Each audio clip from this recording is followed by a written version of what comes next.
ஒரு mutual fund index ஃபண்டுன்னு சொல்லுவாங்க. Nifty 50ல index ஃபண்டுன்னு சொல்லுவோம். ஒரு ஜீரோ தான் க்ரோவோ ஸ்டாக்ஸோ ஏதோ ஒரு ஆப், எந்த ஆப் வேணாலும் ஓப்பன் பண்ணிக்கோங்க. ஓப்பன் பண்ணிட்டு நிஃப்டி 15 தேடினாலே ஏதோ ஒரு இண்டெக்ஸ் ஃபண்ட் வரும்போது அந்த இண்டெக்ஸ் ஃபண்ட் மாசம் மாசம் என்ன ஆனாலும் சரி ஆட்டோமேட்டிக்கா ஒரு குறிப்பிட்ட தொகையை போட்டுருவேன்றத கான்ஃபிகர் பண்ணி விட்டுருணும். இப்படி ஆட்டோமேட்டிக்கா போடுறீங்கல்ல, இதை தான் எஸ்ஐபின்னு சொல்லுவாங்க. இந்த எஸ்ஐபின்றது வந்து இப்போ ரீசெண்ட் டைம்ஸ்ல ஓவரா ட்ரெண்ட் ஆயிட்டு இருக்கும். ஒண்ணுமே கிடையாது, மாசம் மாசம் பிடிச்சிக்கோ அப்படின்றதான் எஸ்ஐபி. அதை ஆன் பண்ணி விட்டு அதை அப்படியே விட்டுருங்க. விட்டுட்டு அட்லீஸ்ட் குறைஞ்சபட்சம் 7-8 வருஷம் நான் வெயிட் பண்ணுவேன்ற பணத்தை மட்டும் அதுக்குள்ள போடுங்க. ஏன்னா மார்க்கெட்ன்றது மேல எங்கேயும் போயிட்டு வர ஒரு விஷயம். ஸ்டாக் மார்க்கெட்ன்றது அது வந்து நம்மளுக்கு இன்னைக்கு போட்டு நாளைக்கே உடனே எல்லாம் காசு கொடுக்கும். உதாரணத்துக்கு ஒரு 10,000 ரூபாய் போடுறேன், ஒரு வருஷம் கழிச்சு நான் பார்க்கும்போது அது 8,000 ரூபாவா இருக்கலாம், அதாவது குறைஞ்சு கூட இருக்கலாம். ஆனால் ஒரு 7-8 வருஷம் கழிச்சோ இல்ல ஒரு 10 வருஷம் கழிச்சோ பார்க்கும்போது அது ஓரளவுக்கு நல்லா ஏறி. அதனாலதான் அதுக்கு மினிமம் 7 to 8 இயர்ஸ் கொடுக்கணும்னு சொல்லுவாங்க. அதை விட குறைவா தான் நான் பார்க்க போறேன். அதாவது நான் இன்னும் ஒரு வருஷத்துல என் குழந்தைக்கு ஸ்கூல் ஃபீஸ் கட்டணும், அதை எடுத்துட்டு போய் நான் நிஃப்டில போடுறேன்னு சொன்னா அதை விட ஒரு முட்டாள்தனமே இருக்க முடியாது. ஏன்னா ஒரு வருஷத்துல மார்க்கெட் மேல எங்கேயும் போயிட்டு நம்மளுக்கு பணம் இல்லாம போறதுக்கு கூட வாய்ப்பு இருக்கு. அதாவது நான் போட்ட ஒரு 1 லட்ச ரூபாய் போடுறேன், அந்த 1 லட்ச ரூபாய் 70,000 ரூபாய் போறதுக்கும் வாய்ப்புகள் அதிகம். ரைட்டா? அதனால லாங் டர்ம் அப்படின்னு வந்ததுன்னா ஸ்டாக் மார்க்கெட், மியூச்சுவல் ஃபண்ட்ஸ் இந்த மாதிரியான விஷயங்கள்ல போடலாம். ஷார்ட் டர்ம் அப்படின்னு வந்ததுன்னா அந்த எஃப்டி, ஆர்டி இந்த மாதிரியான விஷயங்கள்ல போடலாம். சோ பேசிக்கா இது போதும்.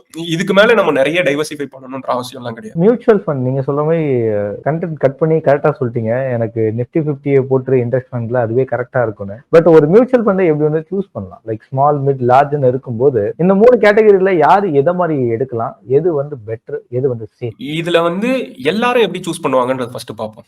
ஃபர்ஸ்ட் என்ன பண்ணுவோம்னா, போன் எடுப்போம், கூகுள் ஓபன் பண்ணுவோம், best mutual funds to invest in 2025 அடிப்போம். அடிச்ச உடனே ஒரு லிங்க் இருக்கும், அதை கிளிக் பண்ணுவோம். அதுல ஒரு 3 பேர் இருப்பானுங்க. அந்த 3 பேரோட ரிட்டர்ன்ஸ் எப்படி இருக்கும்னா, ஒருத்தன் 45% கொடுத்திருப்பான், இன்னொருத்தன் 43, இன்னொருத்தன் 42ன்னு கொடுத்திருப்பான். 45% கொடுத்திருக்கான், சூப்பர் அப்படின்னு சொல்லிட்டு அதை கிளிக் பண்ணி ஓகே நான் இதுல இன்வெஸ்ட் பண்றேன், இன்வெஸ்ட் பண்ணுவாங்க. எனக்கு தெரிஞ்சு 99% மக்கள் புதுசா ஆரம்பிக்கிறவங்க இந்த ரூட் தான் எடுப்பாங்க. இப்போ உதாரணம் என்ன சொல்றேன், நான் கண்டென்ட் கிரியேஷன்ல இருக்கிறதுனால எனக்கு ஒரே ஒரு சின்ன அட்வான்டேஜ் என்னன்னா, ட்ரெண்ட் மட்டும் தெரிஞ்சுக்க முடியும். ட்ரெண்ட்னா என்னன்னா, மக்கள் எந்த மியூச்சுவல் ஃபண்ட்ஸ்ல அதிகமா ஆர்வம் காட்டுறாங்கன்ற ட்ரெண்ட் ஓரளவுக்கு தெரியும். சோ இப்போ ரீசெண்ட் டைம்ஸ்ல இந்த மாதிரி பீக்ல இருக்க மியூச்சுவல் ஃபண்ட் கேட்டகரிஸ் வந்து இந்த மோட்டிலால் ஆஸ்வால்ல இருந்து மிட் கேப்னு ஒரு ஃபண்ட் வந்தது. ஏன்னா அது ரிட்டர்ன் கொடுத்தது, அது அதிகமான ரிட்டர்ன் கொடுத்ததுன்றதுனால கண்மூடித்தனமா அதுல எடுத்துட்டு போய் நிறைய பேர் இன்வெஸ்ட் பண்ணுவாங்க. இது கெட்ட ஃபண்ட் நல்ல ஃபண்ட்லாம் நான் சொல்ல வரேன். ஒரு ஃபண்ட் இருக்கிறதுலே அதிகமான பீக்ல இருக்கும் போது நம்ம எடுத்துட்டு போய் பணத்தை போட்டோம்னா அடுத்த 2-3 வருஷத்துக்கு நம்மளுக்கு நல்ல ரிட்டர்ன்ஸ் வராது. So best performing funds, top performing ஃபண்ட்ஸை பார்த்து நம்ம இன்வெஸ்ட் பண்றதை விட ஒரு பெரிய முட்டாள்தனம் மியூச்சுவல் ஃபண்ட் செலக்ஷன்ல இருக்கவே முடியாது. அதாவது பெஸ்ட் மியூச்சுவல் ஃபண்ட்ஸ் 2025 அடிச்சு நம்ம போய் ஒரு மியூச்சுவல் ஃபண்டை தேடி போடுறதை விட ஒரு முட்டாள்தனம் இருக்கும். ஸோ பேசிக்கா ரொம்ப காம்ப்ளிகேட்லாம் பண்ணாம இருக்கணும். அப்படின்னா நிஃப்டி 50ன்றது டாப் 50 கம்பெனிஸ் இன் இந்தியா அப்படின்னா ஸ்டேபிளான லார்ஜ் கேப் கம்பெனிஸ் சொல்லுவாங்க. ஸோ அதுல போடுறோம்னா இப்போ பெரிய கம்பெனிஸ்னா என்னென்ன, டிசிஎஸ், ரிலையன்ஸ், ஏர்டெல், இதெல்லாமே நம்மளுக்கு தெரிஞ்சது.